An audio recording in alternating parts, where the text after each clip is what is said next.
Hiya, kiddos. Thanks for coming back to Grandpa Ken's. Listen, now that you're here, I can get started. I got a fun story and one that I've always really liked and tried to live by. It's a great story. It's Chester the Brave. Yeah, Chester's a neat little raccoon.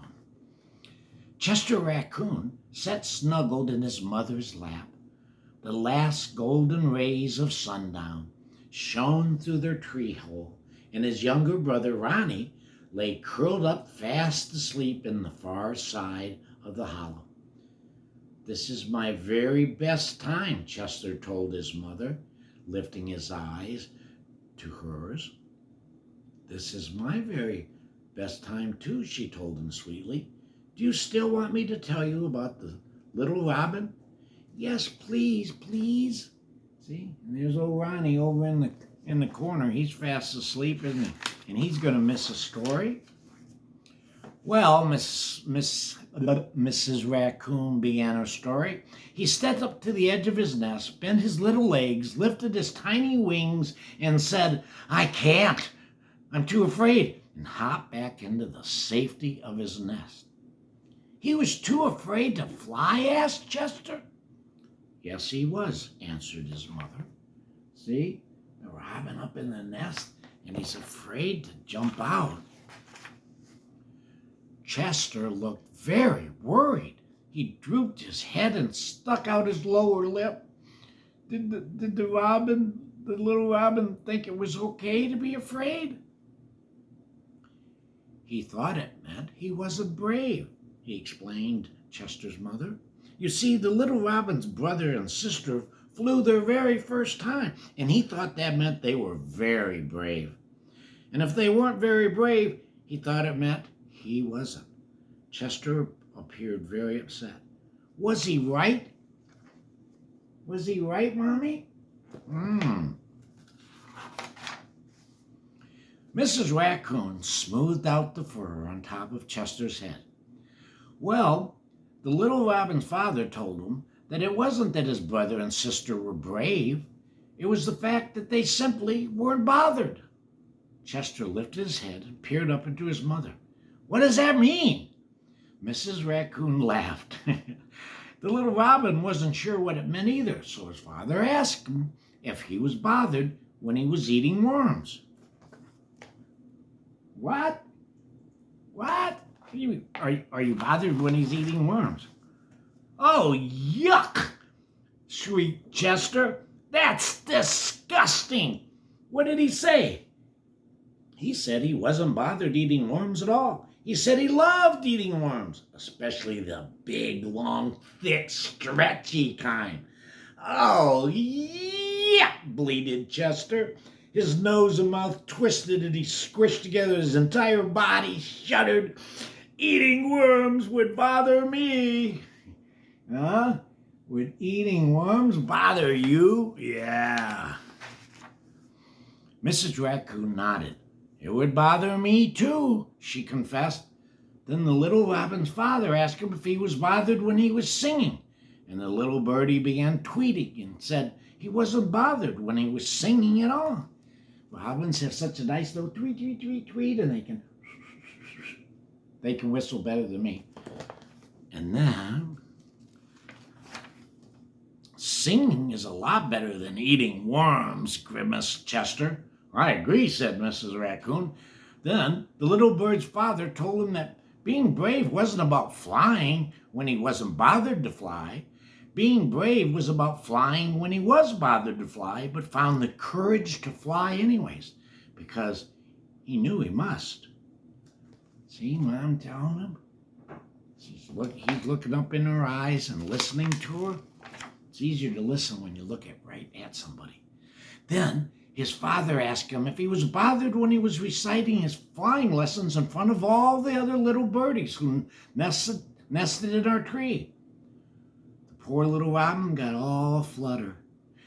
He hopped up and down and flapped his wings just like he did the time the skunk sprayed our tree from down below. "Ew, smelly skunk."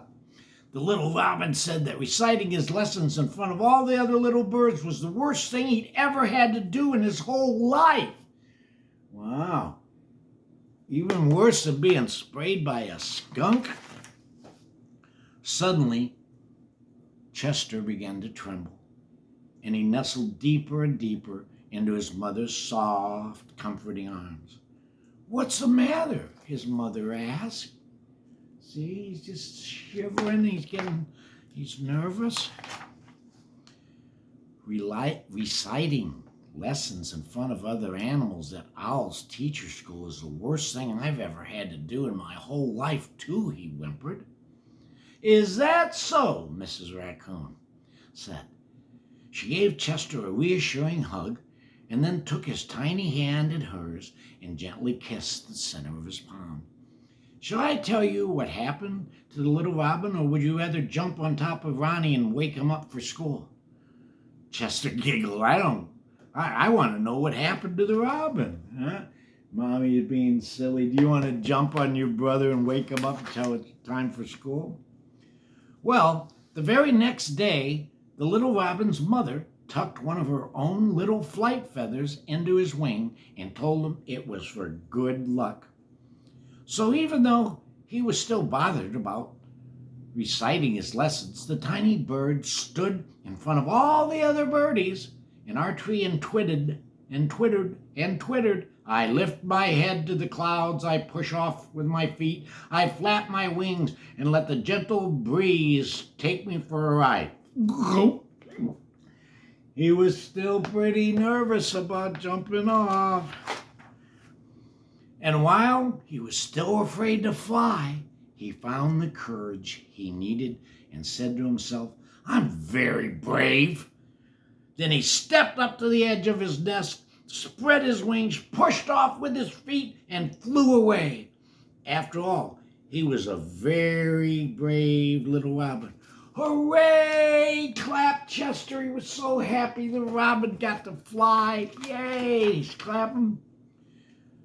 "Do you know what I think is being brave is?" asked Mrs. Raccoon. Chester shook his head. "I think being brave is about 3 little words. Think, tell, do. If you think you can't, tell yourself you can and do it." Mrs. Raccoon lifted Chester's hand. "Can you see my kiss in your palm?" Chester laughed. He said, "Well, no." "Well, you know it's there, and it's for luck, just like the robin's little feather. See? Do you remember the words? Do you? Think, tell, do. If you think you can't, tell yourself you can and do it. I used to tell my sons, whether you think you can or you think you can't, you're right." Chester jumped off his mother's lap, bent his knees, opened his arms, and yelled, "I'm brave!" Then he ran to the other side of the hollow and with a leaping landed on top of his brother. "Wake up, Ronnie! It's time for school. Chester the Brave has a speech to make." Oh, now he's Chester the Brave. Have you ever had to be brave? Later that night, Chester Raccoon stood on a branch at Owl's teacher school. He remembered that his mother said about think, tell, do. If I think I can't, tell myself I can and do it. And he found the courage he needed to tell himself, "I am very brave." Then he opened his hand, and there in the middle of the palm was his mother's gentle kiss for good luck. He was brave now.